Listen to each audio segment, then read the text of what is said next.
Hello there. My name is Dr. Michael Harris.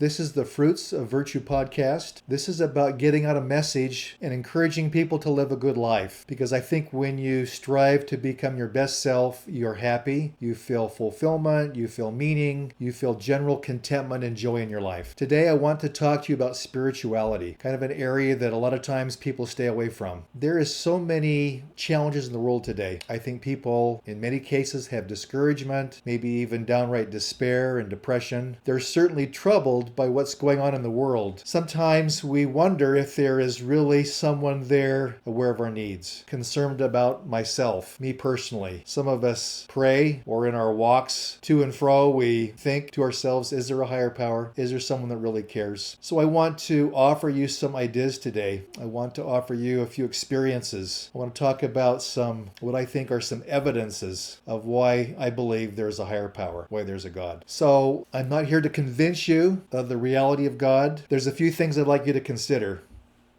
What does common sense tell me about the idea of order versus chaos in the universe, and the idea of an intelligent design, a creator that is involved in the affairs of man here upon the earth? What does science say about the workings of life in the universe? And I'd like you, maybe even most importantly, to consider some of your own personal experiences. Sometimes we call these serendipity or coincidences or small or large miracles, things that are not easily explained. They're not logical, and they almost seem otherworldly. They're not explained by our five senses. So again, as I said earlier, we're not about proving anything to you today, but I think there are evidences for this wonderful power in the universe, who I call God, some call a higher power or creator, who is involved and concerned with the affairs of all of us. I believe if and when we discover that we have divine origins, we will find a deeper purpose and a greater meaning for life and how we act. Have you asked that question before? Who am I really?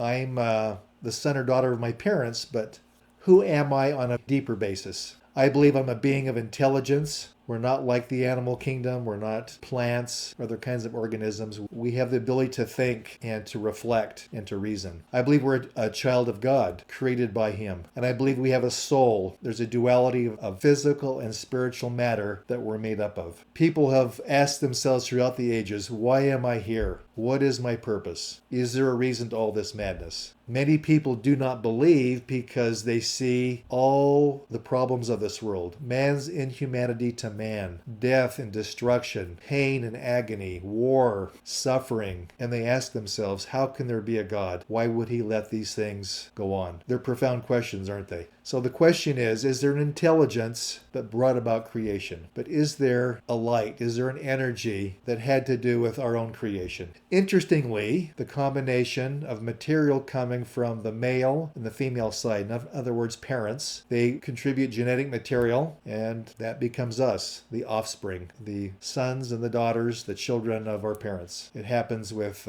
insects, the animal kingdom, and us as human beings. Even most plants, in order to produce, require pollen to move from the male to the female part of the plant, where the seed is then formed, then ultimately separates itself, and then eventually finds nourishment to grow on its own. So we have the pine cones in the trees, the seeds, they break apart, they fall down, they enter the ground, and they find life through nourishment. All creation, with each successive generation, is created in the image and likeness of its creator. Maybe the book of Genesis has it right.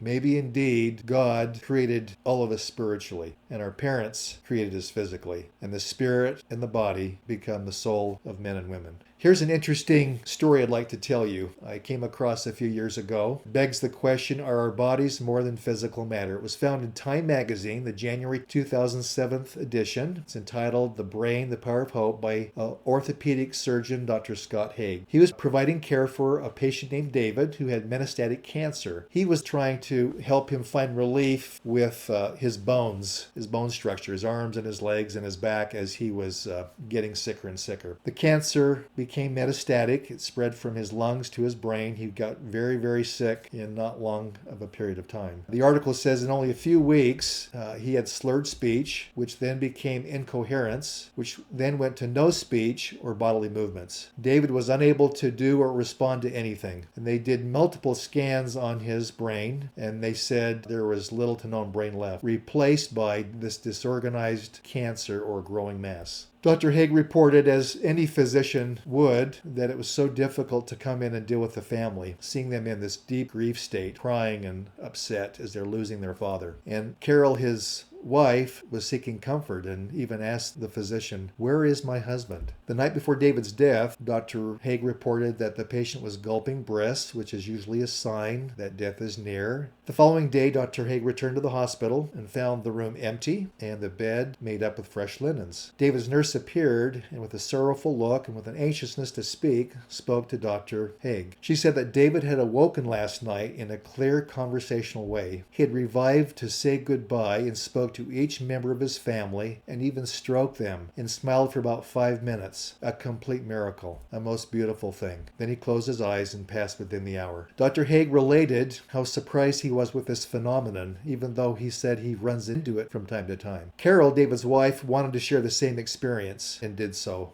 a few days later. Dr. Haig told Carol he believed her and added, it couldn't have been David's brain because he didn't have one. The tumor metastases don't just occupy space, they replace it with disorganized gray matter. Dr. Haig believed what woke David up was his mind, a father's final loving act to bring peace and comfort to his family. These states of being are as real as anything. They're timeless, they're weightless, they're invisible, they have no scientific explanation. Dr. Haig reiterated that science has turned away from these things because they have no answers. Science has never found the mind. Science asks, how can there be anything more than what is seen? Science looks at what is tangible, what is observable. Dr. Haig concluded that he cannot ignore what his own mind told him. He stated he'd feel dishonest if he ignored the real but occasional manifestations of someone's spirit, of a mind displayed in true purity, like David's final goodbye. Pretty incredible, isn't it? How is this possible? How does this happen? No scientific explanation for David to have consciousness as he had no brain. That's exhibit number 1. Do you remember the movie, M. Night Shyamalan's movie Signs? It was pretty interesting when it came out, a little scary, and it's about a minister who has lost his wife, and he's in the Midwest, and there's been an alien invasion, and he and his brother and this minister's children, they get in the basement of this home, knowing that something is coming their way, and the minister begins to ask some profound questions. They're hearing noise up above them on the main floor of this farmhouse, and so it's a pretty scary experience. But the minister begins to ask the questions. In a crisis, people break it down into 2 basic groups. He says group number 1, when they experience something lucky, they see it as more than luck. They see it as evidence that there's someone up there watching out for them. Group 2, they see good fortune as pure luck, just a happy turn of chance, like life is 50-50. It could be good, it could be bad, but that they're on their own, and that fills them with fear. Then he went on to say there's a whole lot of people in group number 1. When they see a sign of something good, they see a miracle. They believe, they have faith, and deep down inside they feel there's someone there watching out for them, and that brings them hope. What kind of person are you? When you have a crisis, when you're in the depths of despair, what do you do? Do you have faith? Do you believe? Do you have hope? I want to share 3 different experiences that give some suggestion for the idea of intelligent design. The first one is, imagine your cell phone. Imagine that it's not only fallen down and broken, but it's all the parts have come undone. The cell phone is in bits and pieces. And I want you to imagine putting those bits and pieces in a shoebox, shaking them up, sideways, up and down, hoping that somehow it will assemble itself and will work. What are the chances of that happening? The second example is that of a farm.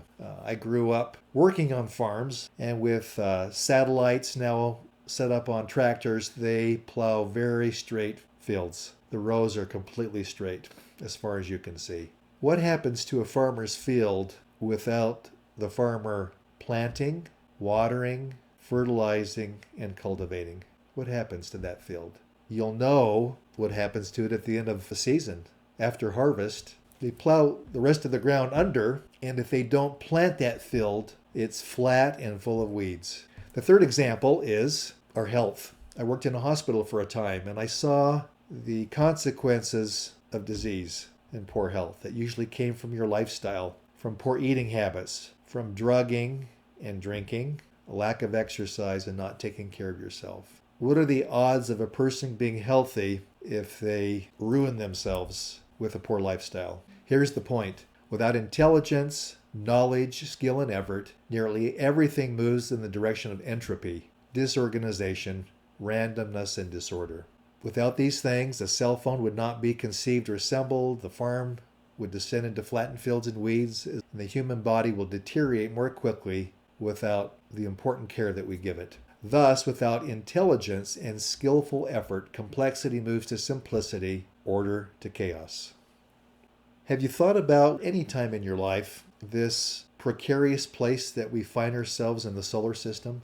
Our one planet is a place that sustains life. Here's some things that explain that. Number one, our Earth is the only habitable planet. We're not too far from the sun, and we're not too close to the sun. We know that we would freeze or we would burn up. We have lakes, rivers, and oceans, which help to sustain life. We have a stable rotation, which keeps the temperatures just right for life. We have constant gravity. Science says they don't understand gravity, but it moves the oceans, it moves the water, helps to harmonize and keep life going here on Earth. We have a protective magnetic belt that without it, we would fry from cosmic rays and solar storms. Obviously, sunshine and our Earth and our atmosphere produce photosynthesis so that plants can grow. Green means there's life, and without plant food, we would not sustain life here on Earth. And then we have this amazing recycling process. The plates move in the earth. We have the magna coming up with volcanoes, this movement over thousands and millions of years that keeps the earth alive, that keeps the recycling of the materials of the earth. Pretty amazing, isn't it? Here's a fascinating thing to consider that I came across. The author is Perry Sink Marshall. He's written several books on evolution. The one I read most recently is Evolution 2.0. What he's discovered, this thing called patterns versus codes. Patterns are things that occur naturally. These are things like snowflakes, tornadoes, hurricanes, sand dunes, stalactites in caves, rivers, ocean waves. These things are referred to by scientists as chaos and fractals. These things are well understood and are experienced every day. Then we have a thing called codes. They do not occur without a designer. Examples of symbolic codes include music, blueprints, languages like English and Chinese, computer programs, and yes, very importantly, DNA. The essential difference between a pattern and a code. Chaos can produce patterns, but it has never been shown to produce codes or symbols. Codes and symbols store information, which is not a property of matter and energy alone.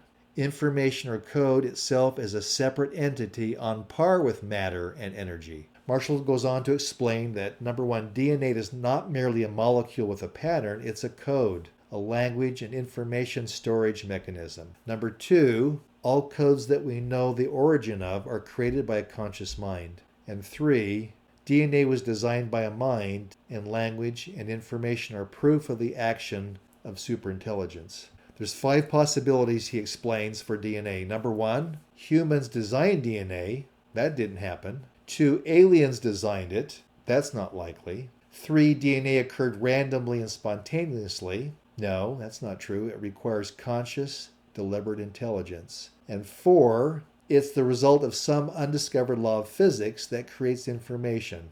The only conclusion you can really reach is it was designed by a superintelligence, who many of us call God. To the extent that scientific reasoning can prove anything, DNA is proof of a designer. Think about that. DNA is proof of a designer.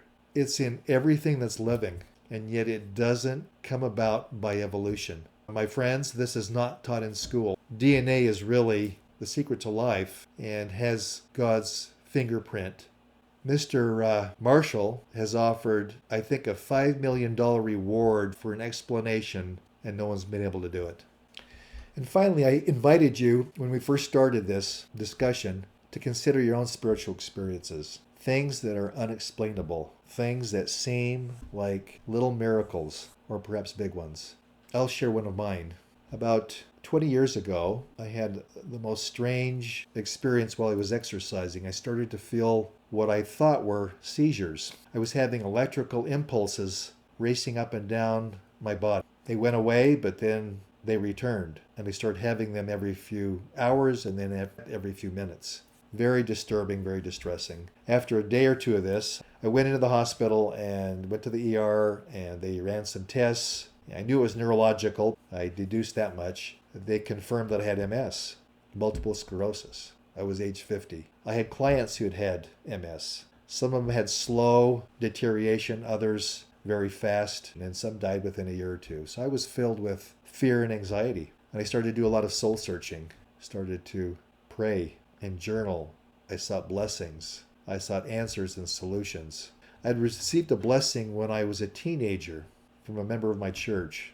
And within that blessing, I actually had it written down. It told me that the day would come that I would have a serious physical ailment, but that I would be saved according to my faith and that I would have my life back. And sure enough, I did change my diet. I did meditate. I did eat better, but I was healed. It took about a year for those symptoms to dissipate and for me to return to my former self, but I have not had any problems since those initial symptoms that lasted for a few months. That was 19 years ago. To me, that's a miracle. Some can say it's a coincidence, it's an anomaly, it's an outliner, you just happen to be one of those that gets better. But MS is, it's incurable, and I have no symptoms. I'd like you to think about your own life. Sometimes we call these watershed experiences. My experience changed my life and caused me to be more appreciative, more thankful, more faithful, and to give God credit for this miracle that He performed in my life. These are some key questions I'm going to ask you. Perhaps you too have had some things that are not explainable that you could attribute to God or just being really fortunate. The first question is, identify an experience from your life which led to a powerful change or development in your character. Sometimes it's really difficult things that we pass through that help us grow and strengthen our character. Maybe it was in a relationship. Maybe it was with your health, with your work or your occupation. Number two, did this experience occur in ways that seem beyond your control? I have a friend that survived Vietnam. Many of his friends that were in his platoon or his group were killed. He was never struck. You could say, well, he was just lucky. He sees it as an act of God. The third question, was this experience wonderful, exciting, or difficult, challenging, or even tragic? Did you see this experience at the time as part of a needed course correction? Did it put you back on a better path than you were previously?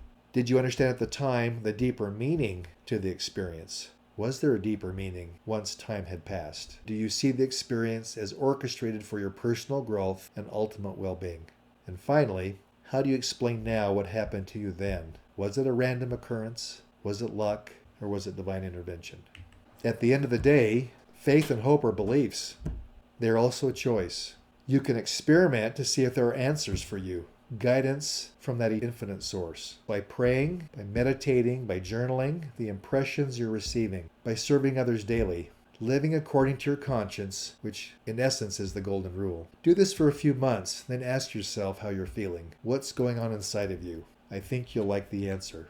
For assistance, or to find access to any of my books, my online course, or any other materials, you can contact me at the information below, my website, and my email.